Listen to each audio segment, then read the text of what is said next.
Welcome back दोस्तों, कैसे हैं आप सब। आज की कहानी की शुरुआत सैली से होती है, जो अभी एक बदमाश इंसान को सबक सिखा रही होती है। यहाँ पर वो बदमाश इंसान कहता है कि मिस सैली, अब मुझसे ये काम दोबारा नहीं होगा, मैं प्रॉमिस करता हूँ, बस इस बार मुझे जाने दीजिए। पर यहाँ पर सैली कहती है कि मैं तुम्हें ऐसे कैसे जाने दूँ, तुम्हें तो बहुत सबक सिखाने की ज़रूरत है। तुम आखिर मेरे इलाके में ये सब काम करने का सोच कैसे सकते थे, और तुम्हें लगा कि मैं तुम्हें इतनी आसानी दे दूंगी? बिल्कुल भी नहीं। और यहाँ पर तुम्हें प्रॉमिस मुझसे करना होगा कि अगर मैं तुम्हें इस बार छोड़ दूँ तो तुम्हें मैं दोबारा इस इलाके में देखना नहीं चाहूँगी। और यहाँ पर वो इंसान उनसे प्रॉमिस करता है, और ये सज़ा आखिर सैली उस इंसान को इसलिए दे रही थी क्योंकि उसने एक बेचारी सी बूढ़ी आंटी से उनका फल बहुत सारा चोरी करने की कोशिश की थी, जिसे बेचकर वो अपना गुजारा किया करती थी। और इसी वजह से सैली को ये चीज़ बिल्कुल पसंद नहीं थी कि कोई बूढ़े अंकल आंटी के साथ कोई इतना बुरा भी कर सकता है कि उनका जीने का सहारा भी छीनने की कोशिश कर रहा है। पर यहाँ पर वो इंसान अपना सबक सीख चुका था, और वो उस आंटी को पैसे भी दे देता। और यहाँ पर जो सैली के चमचे थे वो सब सैली की तारीफ़ कर रहे थे कि वो बहुत ही ज़्यादा बहादुर है, उनके होने से ही हमारे इलाकों में इतनी शांति बनी हुई है। और यहाँ पर ये सब तारीफ़ सुनकर सैली को बहुत मज़ा आ रहा था। पर तभी वहाँ पर जब वो लोग तरबूज खा रहे थे, तभी एक इंसान आता है जो उनके ही आदमियों को बहुत पीटता है, जिसकी वजह से कुछ फल वहाँ पर ख़राब हो जाते हैं। पर वो कोई और नहीं बल्कि मिस्टर जैस होते हैं। और यहाँ पर सैली को लग रहा था कि ये इंसान ज़रूर कोई यहाँ का गुंडा मवाली होगा, जो यहाँ पर आकर हमारे इलाकों में आकर परेशानी खड़ा कर रहा है। इसी वजह से सैली उससे लड़ने के लिए चली जाती है। पर यहाँ पर उसके आदमी कहते हैं कि आप उससे इस तरह से लड़ नहीं सकते हैं, देखिए उसके पीछे इतने आदमी आ रहे हैं, हमें यहाँ से जाना चाहिए, हम इसे बाद में सबक सिखा देंगे। और वो लोग सैली को पकड़कर वहाँ से लेकर चले जाते हैं। पर उन लोगों को ये पता थोड़ी था कि जैस तो उन लोगों से खुद बचकर वहाँ से भाग रहा होता है, और उसी भागा दौड़ी में वो फिर से सैली से मिल जाता है। और यहाँ पर सैली समझ चुकी थी कि ये इंसान ज़रूर किसी मुसीबत में फंसा हुआ है, इसी वजह से तो इसके पीछे इतने ढेर सारे लोग आए हुए हैं और इसके जान के पीछे पड़े हुए हैं। यहाँ पर सैली उसकी मदद करना चाहती थी जैस की, पर तभी जैस उसे अपने साथ करीब लाकर उसे छुपा लेता है, और वो कुछ आदमियों के आने की आहट सुन लिया था इसीलिए। और उसी समय कुछ आदमी सब आते हैं, और वहाँ पर जब वो लोग जैस को नहीं देखते हैं तब वापस चले जाते हैं। और उनके जाने के बाद जैस सैली से सॉरी कहता है जो भी कुछ अभी हुआ था। फिर उसके बाद वो उस सैली को कुछ पैसे भी दे देता है, जो भी फ्रूट्स ख़राब हुए थे उसकी वजह से। पर सैली को वो सब पैसे नहीं चाहिए थे उतने ज़्यादा, पर फिर भी वो इंसान उसे उतने पैसे देकर वहाँ से चला जाता है। और उसी रात को देखते हैं जहाँ पर सैली जब अपने घर पर होती है, तब उसके घर पर बहुत लड़ाई झगड़ा हो रहा था, इतना कि उसके फादर और सैली के पीछे पीछे आते हैं उसे कांच की बोतल से मारने के लिए, और कहते हैं कि आइंदा से इस घर में दोबारा कभी मत आना, अगर तुम इस घर में कुछ पैसे नहीं ला सकती हो तो यहाँ आने की भी ज़रूरत नहीं है तुम्हें। और ये सब सुनकर सैली को बहुत बुरा लगता है, और वो गुस्से में कह देती है, डैड मैं आपको बिल्कुल पसंद नहीं करती हूँ। और वहाँ से रोते रोते वो अपनी दीदी के पास जाती है, जिनका नाम सीनी था। सीनी समझ चुकी थी कि डैड ने फिर से सैली को परेशान किया है, उस पर हाथ उठाया है। पर यहाँ पर सैली कहती है कि आप मेरी चिंता नहीं कीजिए, मैं जानती हूँ कि आप बहुत मेहनत कर रही हैं अपनी लाइफ को सुधारने के लिए, क्या मैं आपके साथ एक रात आज के दिन रह सकती हूँ? तब सीनी कहती है कि इसमें पूछने की क्या ज़रूरत है, तुम मेरी बहन हो, बिल्कुल तुम मेरे साथ रह सकती हो, बस मेरा शिफ्ट ख़त्म होने दो, फिर उसके बाद हम दोनों एक साथ घर जाएंगे। और ये सब सुनकर वहाँ पर सैली खुश हो जाती है। के दिन वो अपनी दीदी के साथ ही गुजारना चाहती थी, जिनका आज जन्मदिन था, और इसी वजह से वो उनके काम पूरा होने का वेट कर रही होती है। पर डैड उसी समय सीनी के पास आते हैं और एक बहुत ही बुरे इंसान से यानी मिस्टर हैन से उस सीनी का मुलाकात करवाते हैं और कहते हैं कि अगर आप चाहें तो मेरी कर्जा जितने भी मैंने आपसे कर्जा लिया है उस सब को माफ़ कर अगर आप कर देते हैं तो मैं अपनी बेटी सीनी को आपको सौंप दूंगा। और ये सब कुछ सीनी दूर से देख रही होती है और यहाँ पर डैड ज़बरदस्ती अपनी बेटी सीनी को वहाँ पर उस बुरे इंसान के पास भेज रहे थे। पर वो इंसान इतने गुस्से में था कि सबसे पहले तो उसके डैड पर हमला करता है, फिर उसके बाद उसकी बेटी सीनी पर भी। और ये सब कुछ वहाँ पर सैली देख रही होती है और वो अब तक बहुत ही ज़्यादा डर चुकी थी। और यहाँ पर उस इंसान यानी मिस्टर हैन को भी पता चल गया था कि कोई उनका ये सब हरकत देख लिया है। और यहाँ पर मिस्टर हैन ने ऐसा चीज़ इसलिए किया था क्योंकि डैड ने उनसे बहुत ही ज़्यादा कर्जा लिया था और वो अपनी बेटी को सौंप कर उनके हवाले कर वो चाहते थे कि उनके जितने भी कर्जे थे वो उन्हें माफ़ कर दे। पर उनका गुस्सा उससे भी ज़्यादा था। और यहाँ पर जब सैली अपनी जान बचाकर भागती है तभी वहाँ पर मिस्टर हैन जैस को बुलाते हैं। जैस कोई और नहीं बल्कि मिस्टर हैन का ही बॉडीगार्ड था। और यहाँ पर मिस्टर हैन जैस को ऑर्डर देते हैं कि जिसने भी मेरा ये सब हरकत देखा है करते हुए उस इंसान को अच्छे से पकड़ कर मेरे सामने लेकर आओ। और वहाँ पर जैस मजबूरन में ये सब काम कर रहे होते हैं क्योंकि जैसे ही वो सीनी के बॉडी को देखते हैं तब उन्हें बहुत गुस्सा आ रहा होता है। पर उसके बाद वो वहाँ उसी इंसान को पकड़ने के लिए जाते हैं। अभी तक तो उन्हें पता नहीं था कि वो इंसान कोई और नहीं बल्कि सैली ही है। बाहर सैली कहीं छुपी हुई थी पर जैसे ही वहाँ पर जैस आते हैं तब उन्हें एहसास हो गया था कि आखिर जहाँ पर सैली छुपी हुई है वो उसी जगह पर खड़े थे।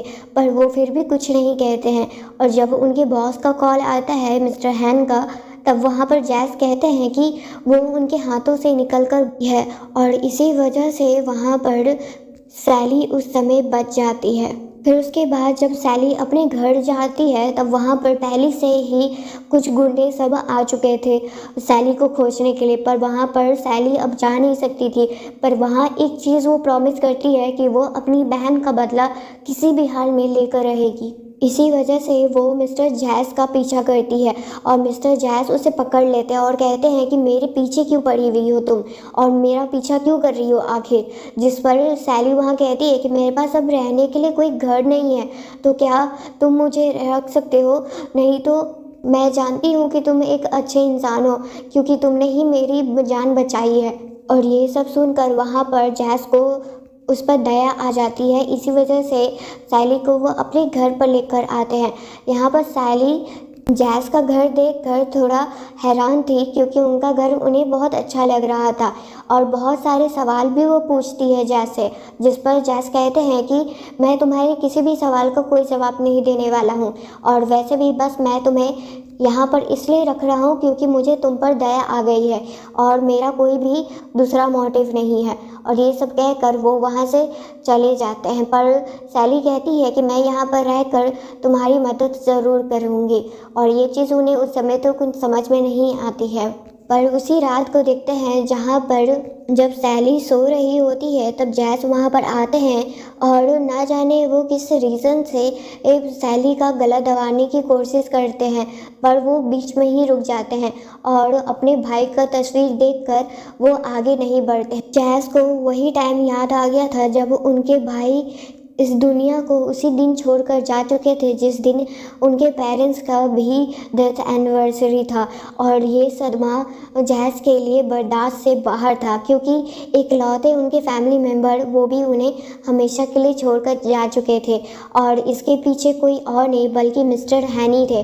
और उनसे ही बदला लेने के लिए जैस उनके पास अभी काम कर रहे होते हैं और सबूत भी इकट्ठा कर रहे होते हैं ताकि वो मिस्टर हैन को जेल की हवा खिला तो सके पर उससे पहले वो अपना बदला ज़रूर ले सके उनसे। और वहाँ से जैस के जाने के बाद सैली अपनी आंखें खोलती है और उस कमरे में वो कुछ ढूंढ रही होती है और तभी उन्हें जैस का एक डायरी मिलता है जिसमें वो सारे प्रूफ थे और सारे इन्फॉर्मेशन थे मिस्टर हैन के ख़िलाफ़। और यहाँ पर सैली को थोड़ा शक तो हो रहा था कि वो जैस को बुरा समझ रही थी कि क्या वो सही में बुरे इंसान है और वहीं पर वो बाहर आती है और एक पेंसिल ली हुई थी, और वो जैसे ही जैस के पास आती है वो उन्हें उसी पेंसिल से घोंपने वाली थी, पर उसी समय जैस उठ जाते हैं और सैली का हाथ पकड़ लेते हैं और अपने पास खींच कर कहते हैं, आखिर तुम क्या करने की कोशिश कर रही थी, मेरी जान लेने वाली थी। पर ये सब सुनकर वहाँ पर सैली होश में आती है पूरी तरह से और कहती है, नहीं बिल्कुल नहीं, मैं ऐसा भला क्यों करूँगी, मुझे तो बस थोड़ा घबराहट हो रहा था क्योंकि इतना कुछ मेरे साथ हुआ था इसी वजह से। और ये सब सुनकर वहाँ पर उस समय जैस उसे छोड़ देते हैं। और अगली सुबह जब वो दोनों ब्रेकफास्ट कर रहे होते हैं तब सैली बहुत अच्छे से मिस्टर जैस के सामने बिहेव कर रही होती है, और उस समय जब मिस्टर जैस कल रात की बात कहते हैं और तब वहाँ पर सैली बस पूरी तरह से कुछ भी नहीं बताना चाहती थी और वो उस बात को इग्नोर कर रही थी। पर वहीं पर सैली खुद भी वही कल रात का बात कहती है और कहती है कि क्या तुम रात मेरे कमरे में आए थे कल रात, क्योंकि तुम्हारा बटन मेरे कमरे में मिला।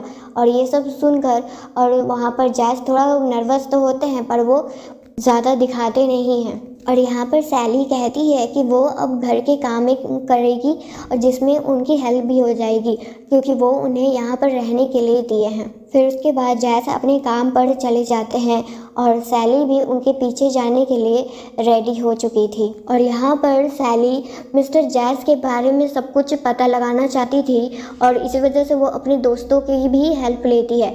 यहाँ पर सैली को पता चलता है कि जैस तो बहुत ही अच्छा इंसान है और वो किसी को भी बिना मतलब के नहीं मारता है। पर यहाँ पर जो उसका बॉस था वो उस पर अब बहुत ज़्यादा ही भरोसा कर रहा था, मिस्टर हैन। और यहाँ पर उसे लग रहा था कि जैस जो उसका इंसान है वो अब भरोसे के लायक है। उसी बीच में सैली जानबूझकर एक पानी का गुब्बारा मिस्टर हैन पर वो फोड़ने वाली थी, पर यहाँ पर जैस सुरक्षित मिस्टर हैन को गाड़ी में बैठाकर उन्हें विदा कर देते हैं। पर यहाँ पर वो सैली के बारे में उन्हें पता चल गया था कि वो सैली ही है क्योंकि उनका हेयर बैंड उन्हें मिल गया था। और जब वो घर वापस आते हैं तब वो बहुत ज़्यादा ही गुस्से में थे और वो सैली का हाथ पकड़कर कहते हैं कि क्या तुम सही में घर पर ही थी पूरे टाइम, जिस पर सैली उनसे झूठ कह देती है और कहती है कि हाँ मैं तो पूरे टाइम घर पर ही थी। पर वहाँ पर जब हेयर बैंड दिखाते हैं तब वहाँ पर सैली कहती है कि पूरी दुनिया में ये हेयर बैंड सिर्फ मेरा ही थोड़ी हो सकता है और तुम मुझ पर भरोसा क्यों नहीं कर रहे हो, और वैसे भी मैं बाहर गई थी बस तुम्हारे भाई के लिए फ्लावर्स लेने और इसके अलावा कुछ भी नहीं। ये सब देखकर वहाँ पर जैस को थोड़ा लग रहा था कि शायद उन्हें ही कुछ गलतफहमी हो गई है। और यहाँ रूम में आकर सैली तो अपने हेयर बैंड पर गुस्सा निकाल रही होती है कि इस स्टूपिड हेयर बैंड की वजह से आज तो मैं पकड़ी ही जाती। फिर उसके बाद मिस्टर जैस वहाँ पर आते हैं और सैली से कहते हैं कि मुझे माफ़ कर दो, मेरी गलती थी। और उसी रात को देखते हैं जहाँ पर बहुत तेज़ बारिश हो रही थी जिसकी वजह से उस घर का लाइट चला गया था और वहाँ पर मिस्टर जैस बहुत ही ज़्यादा डरे हुए थे। ये चीज़ देखकर सैली को बहुत अच्छा तो नहीं लगता है और वो वहाँ पर मिस्टर जैस के पास ही बैठी थी। यहाँ पर मिस्टर जैस अपने पास को याद कर रहे थे कि वो वही बारिश का दिन था जब उन्होंने अपने भाई को आखिरी बार देखा था और उसके बाद उनके बॉडी को जिसमें सांसें नहीं चल रही थी। और ये सब कुछ मिस्टर हैन ने ही करवाया था क्योंकि उन्हें पता चल गया था कि जैस का भाई उनके बीच में एक बस स्पाई है और इसी वजह से मिस्टर हैन ने उसे हमेशा हमेशा के लिए रास्ते से हटा दिया था। और इसी कारण से मिस्टर जैस मिस्टर हैन के अंडर अभी काम कर रहे होते हैं। पर यहाँ पर प्रेजेंट टाइम में सैली वहाँ मिस्टर जैस की मदद करती है और वहाँ मिस्टर जैस सैली से गले लगकर अपने दर्द को भुलाने की कोशिश कर रहे होते हैं। और वो पूरी रात सैली मिस्टर जैस का ध्यान रखी थी और जब अगली सुबह होती है तब मिस्टर जैस को बिल्कुल भी अंदाज़ा नहीं था कि वो सैली के पास आखिर कर क्या रहे हैं और उन्हें तो शायद गलतफहमी भी हो गई थी कि उनके बीच में कुछ हुआ है, जिस पर सैली उन्हें कहती है कि जैसा तुम सोच रहे हो वैसा कुछ भी नहीं हुआ है और वो अपने काम पर वापस से चली जाती हैं। और जब सैली यहाँ अपना काम ही कर रही होती है तब जैस उनके पास आते हैं और कहते हैं कि कल रात जो भी कुछ तुमने मेरे लिए किया मैं उसके लिए बहुत ही ज़्यादा ग्रेटफुल हूँ। पर तभी गलती से सैली से एक फ्लावर वास गिर जाता है और उसी समय वो भी गिरने वाली थी पर जैस उन्हें बचा लेते हैं और जैसे ही वो दोनों एक दूसरे के इतने करीब थे तब उन्हें एक दूसरे के लिए बहुत ही अलग सा फीलिंग आ रहा था और ये चीज़ फील कर कर दोनों ही बहुत ज़्यादा नर्वस थे। पर जब सैली जैस के लिए दूसरा कपड़ा लेने जाती है तभी वो देखती है कि जैस के शरीर पर बहुत सारे चोटों के निशान हैं, जिस पर मिस्टर जैस ये सब बिल्कुल नहीं चाहते थे कि सैली ये सब कुछ देखे। और सैली को अब बहुत गुस्सा आ रहा था मिस्टर हैन पर, क्योंकि वो तो पहले ही उस इंसान से बदला लेना चाहती थी अपनी बहन का। पर अब जब उसे पता चला था कि वो मिस्टर जैस के साथ भी ये सब कुछ करता है तब उसका गुस्सा और ज़्यादा बढ़ते जा रहा था। पर उसके बाद अब सैली अपने दोस्तों के बीच में मिलकर एक प्लान बनाती है और ताकि वो मिस्टर हैन को अच्छे से सबक सिखा सके और मिस्टर जैस की मदद कर सके और उसके साथ साथ अपने प्लान को भी आगे बढ़ा सके। और इसी तरह से उनका प्लान अब आगे बढ़ता है और जैस भी अब उसी प्लान में शामिल थे, जिसमें आज जो सैली पहली बार मिस्टर हैन से मिलने वाली थी। और वहीं पर चालाकी से मिस्टर जैस सैली के पास एक वॉइस रिकॉर्डर उसे दे देते हैं। और जो यहाँ पर जब सैली मिस्टर हैन की गर्लफ्रेंड का सेवा कर रही थी तभी वहाँ पर मिस्टर हैन आते हैं और सैली को देखते हैं वो उसे पहचान जाते हैं और कहते हैं कि तुम तो मुझे जानी पहचानी सी लग रही हो। और ये चीज़ सुनकर वहाँ पर सैली बहुत ज़्यादा घबरा चुकी थी। वो अपना प्रूफ जो डिवाइस था वो लेकर आई थी, वो तो चिपका ही देती है। और तभी एक इंसान आता है जो मिस्टर हैन से मीटिंग के लिए आया था और उस समय अब किसी तरह से मिस्टर जैस सैली को वहाँ से लेकर जाते हैं और कहते हैं कि अब तुम्हें यहाँ से चले जाना चाहिए क्योंकि मिस्टर हैन को तुम पर शक हो चुका था। और उसी बीच में मिस्टर जैस के पास एक इन्फॉर्मेशन भी आ गया था कि अब मिस्टर हैन को पूरी तरह से सैली के बारे में पता चल गया है और वो उसे अब ज़िंदा नहीं छोड़ने वाले थे। इसी वजह से मिस्टर जैस सैली को कहते हैं कि तुम अब प्लीज़ मेरे साथ ज़िद मत करो, मैं जैसा कहता हूँ वैसा करो और यहाँ से चली जाओ। और यहाँ पर सैली समझ गई थी कि मिस्टर जैस ज़रूर किसी मुसीबत में है और इसी वजह से वो उनकी बात मानती है। पर जब वहाँ से सैली जा रही होती है तभी कुछ गुंडे उसे पकड़ लेते हैं और दूसरी साइड मिस्टर जैस भी अब बंदी बन चुके थे मिस्टर हैन के। और यहाँ पर वो मिस्टर हैन बहुत ज़्यादा ही मिस्टर जैस को टॉर्चर कर रहे होते हैं और उसी समय सैली भी वहाँ पर आती है। ये सब देखकर मिस्टर जैस को बहुत गुस्सा आ रहा होता है और जैस को बचाने के लिए सैली वहाँ पर उन्हें वो सारे प्रूफ देने को तैयार हो जाती है, जिसके लिए जैस उन्हें मना कर रहे होते हैं। पर जब सैली उसे दे देती है और कहती है कि मुझे और जैस को यहाँ से जाने दोगे, इसके मिलने के बाद तभी मैं दूँगी। और हैन वहाँ पर झूठा प्रॉमिस करते हैं और जैसे ही वो प्रूफ उन्हें मिलता है वो कहते हैं कि तुम्हें क्या लगा मैं तुम्हें इतनी आसानी से जाने दूंगा, बिल्कुल भी नहीं। उसी बीच में जैस अपना रस्सी भी खोलने की कोशिश कर रहे होते हैं और वो खुल जाता है और जैस किसी तरह से भी सैली को वहाँ से भागने के लिए तो कह देते हैं पर वहाँ पर वो खुद फंस जाते हैं। सारे आदमियों से लड़कर फाइनली जब वो जा रहे होते हैं तभी मिस्टर हैन फिर से उठते हैं और उनके सर पर कांच का बोतल मार देते हैं, जिसकी वजह से पर बेहोशी होने वाले थे। पर उस बीच में वो अपने साथ हैन को भी बंदी बना लेते हैं। उसी बीच में पुलिस का भी साइलेंस का आवाज़ आ रहा था और अब किसी भी तरह से मिस्टर हैन बच नहीं सकते थे और जो भी उन्होंने बुरे काम किए हैं अब उन्हें पूरी तरह से सज़ा मिलने वाली थी। पर इस बीच में मिस्टर जैस अब बेहोश हो चुके थे और अब कुछ महीनों के बाद देखते हैं जहाँ पर सैली और मिस्टर जैस एक अलग अलग लाइफ जी रहे होते हैं और मिस्टर जैस सैली का बहुत अच्छे से ख्याल तो रख रहे थे, उसके स्कूल का फ़ी भर रहे थे, उसे चाहते थे कि वो अपनी एक अच्छी लाइफ बिताए। पर यहाँ पर सैली मिस्टर जैस को बहुत ही ज़्यादा मिस कर रही होती है और ना जाने अब कब वो दोनों एक दूसरे से मिलने वाले होते हैं। और इसी तरह से ये कहानी यहीं पर एंड हो जाती है।